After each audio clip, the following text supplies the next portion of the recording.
Hey, c'est Jéric et aujourd'hui nous allons explorer l'art de l'incrémentation en JavaScript. C'est un concept essentiel pour tout développeur web et je vais vous guider à travers les étapes pour le maîtriser.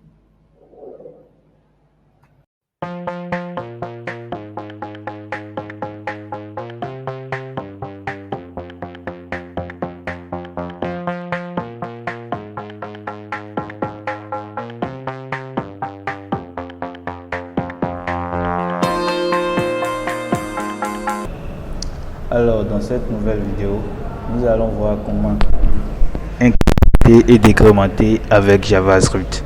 Nous allons sans plus tarder basculer dans notre éditeur de code VS Code pour voir un peu comment cela se passe. Alors, j'ai déjà fait quelque chose ici. Je vais vous expliquer comment ça se passe. J'ai d'abord créé un HD pour pouvoir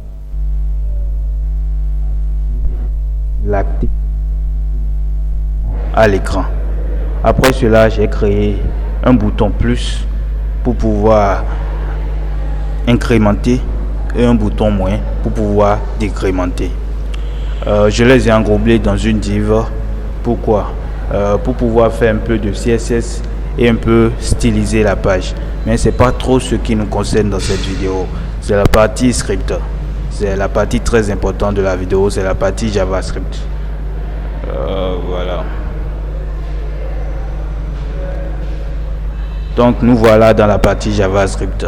J'ai commencé par récupérer, j'ai commencé par afficher du moins, excusez-moi, dans le H2 0 par défaut, grâce à la fonction innerHTML de JavaScript.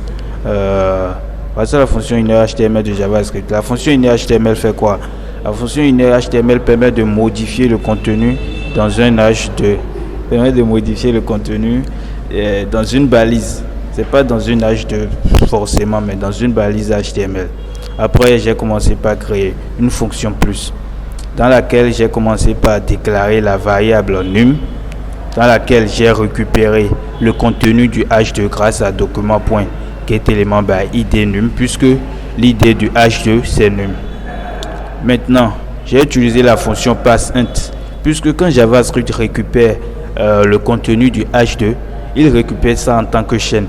Donc, il ne peut pas faire de modification mathématique. Du coup, j'ai utilisé la fonction passInt pour pouvoir dire à JavaScript de le lire comme un nombre. Et comme ça, nous pourrons faire des pratiques mathématiques, c'est-à-dire des modifications mathématiques. Maintenant, j'ai fait num égale à num plus 1. Num égale à num plus 1, pourquoi? Puisque c'est l'incrémentation. Donc, à chaque fois, JavaScript va récupérer le contenu du H2 et fait plus 1. Vous voyez? Et il réaffiche le résultat du plus 1. C'est-à-dire quand on appelle la fonction plus du moins, JavaScript va récupérer le contenu du H2 ici, faire plus 1 et le réaffiche le nouveau résultat. C'est-à-dire si c'était 0, il fait plus 1 et réaffiche 1. Si c'était 2, il récupère ça et fait plus 1 et affiche 3. Maintenant, j'ai aussi créé une fonction moins ici. Maintenant, dans ma fonction moins, j'ai aussi récupéré la valeur du contenu H2 dans la variable nam que j'ai déclarée ici. J'ai déclaré nam par défaut, par hasard, puisque il faut prendre quelque chose qui concorde avec ce qu'on est en train de faire. C'est juste pour le tutoriel, j'ai fait un truc du genre. Maintenant, j'ai posé une condition.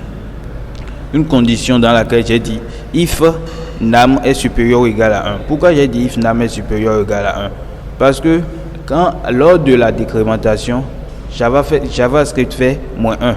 Si c'était 2, il fait moins 1, ça fait 1. Si c'est 1, il fait moins 1, ça fait 0. Mais à 0, il ne faut pas qu'il fait moins 1.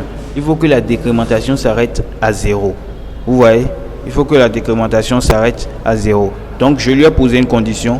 S'il voit que le nombre, il récupère le H2 d'abord. Et il regarde d'abord si c'est supérieur ou égal à 1. Si c'est supérieur ou égal à 1, il fait moins 1.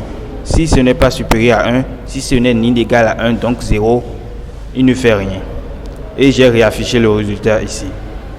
Donc, quand on appelle la fonction moins, JavaScript va récupérer le contenu du H2, le convertir en nombre, vérifier si c'est supérieur à 1 ou si c'est égal à 1.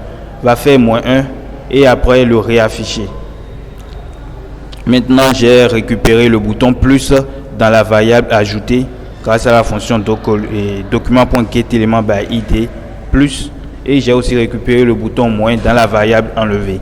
Maintenant, j'ai utilisé le DOM, la fonction add event listener en JavaScript qui est un écouteur d'événements de l'utilisateur. Il vérifie l'action de l'utilisateur. Donc j'ai ajouté l'écouteur d'événements au bouton plus qui est clic, c'est-à-dire si l'utilisateur clique sur plus, il y aura la fonction plus ici qui va s'exécuter, c'est-à-dire l'incrémentation. J'ai fait de même pour enlever, donc à chaque fois que l'utilisateur clique sur enlever, il y aura aussi la fonction moins qui va s'exécuter. Donc nous allons basculer dans notre navigateur pour voir un peu le résultat. Vous voyez, à chaque fois que je clique sur plus, il y a une incrémentation. Et à chaque fois que je clique sur moins aussi, il y a une décrémentation. Et regardez un peu, à 0, vous voyez, il n'y a plus de décrémentation puisque j'ai contrôlé ça dans le code. Donc merci, c'est tout pour cette vidéo. Merci d'avoir regardé jusqu'à la fin. Si vous voulez voir plus de contenu comme celui-ci, n'hésitez pas à vous abonner pour rejoindre notre communauté. Activez la cloche de notification pour recevoir des mises à jour régulières. C'est gratuit et cela nous aide énormément.